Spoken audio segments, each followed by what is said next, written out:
discuss Sudan's location, the splitting of Sudan, Sudan's oil production, North and South Sudan's economy, and their governments. Sudan is located in northern Africa and is bordered by 9 countries. Its primary means of exporting and importing are through the Red Sea and the Nile River.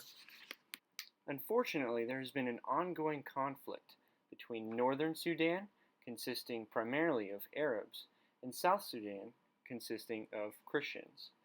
Located in eastern Sudan, there's an area known as Darfur, composed of indigenous tribes. The British granted Sudan their independence in the year 1956, but a civil war broke out between the North Sudan and the newly formed South Sudan. The civil war broke out because of the competition of land and resources. While the civil war was going on, Darfur struck oil, and the government in North Sudan wanted that oil. The president of northern Sudan, named Omar al-Bashir, made a militia group called the Janjaweed. The sole purpose of the Janjaweed was to rid Darfur of the unwanted African tribes and claim the land of Darfur as their own. This militia group would first bomb the villages from the air and then move in on horseback and kill everybody and destroy their homes. When the North Sudanese government was questioned about their interactions with the Janjaweed, they denied all accusations. In reality, the northern government was supplying the Janjaweed with all the supplies they needed in order to rid the people of Darfur. Oil production in South Sudan has significantly decreased. Before most of the conflict has been happening, South Sudan was producing 250,000 barrels. For the first half of 2015, they only produced 160,000 barrels. There has been a lot of fighting going on, which is a major factor of the decline of the oil production. There was also a major crisis that South Sudan plunged into in 2013, which is when the decline of oil production started. Fighting in South Sudan has killed more than 10,000 people. It made 1.5 million flee the country. This causes the famine of the country to decline significantly, making it even harder to produce the oil. In North Sudan, they plan on boosting their oil production to 140,000 barrels over the next few years. After South Sudan seceded in July 2011, North Sudan lost around 3/4 of its oil production. When they exported their crude oil in 2014, it brought them to $2.4 billion. The Sudanese Ministry of Oil plans on drilling 250 new wells and increasing the country's oil reserve majorly. North Sudan's economy. Oil revenue constitutes for 62% of all of Sudan's export revenue. The other 38% is mainly from sheep and goats, oily seeds, and insect resin. South Sudan's economy. Oil revenue constitutes for 99.7% of South Sudan's export revenue.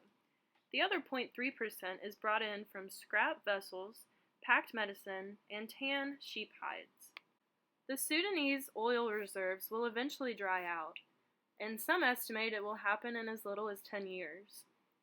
Southern Agriculture Minister Ann Ito says, "We need to diversify, or else when the oil dries up, we will also dry up."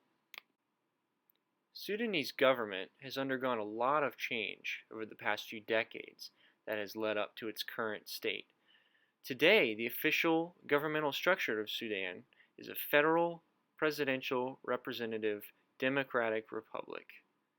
The president, Omar al-Bashir, is head of state, head of government, and commander-in-chief, so he has a lot of power. Al-Bashir has been in office since 1989. In 1999, the establishment of multiple political parties was legalized. President al-Bashir and Hassan al-Turabi instituted a National Congress Party as a second party. Al-Turabi, the Secretary General of the new National Congress Party, was a passionate advocate for setting up an Islamic state, and he was the guy that established Sharia law. Al-Turabi's actions could possibly be deemed questionable. He personally invited the leader of Al-Qaeda, Osama bin Laden, into Sudan. And Sharia law, which is something that he was for, was very oppressive to non-Arab Sudanese people.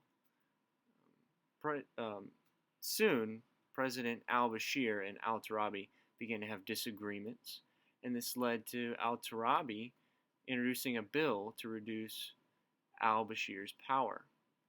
After al-Bashir won his re-election, he had his new opponent, al-Turabi, arrested for supposedly supporting a rebel group.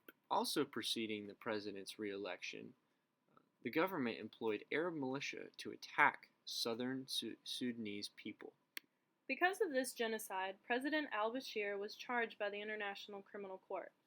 However, despite 3 warrants for his arrest, al-Bashir ran again for president in 2010. When he won the election, South Sudan declared its independence of Sudan.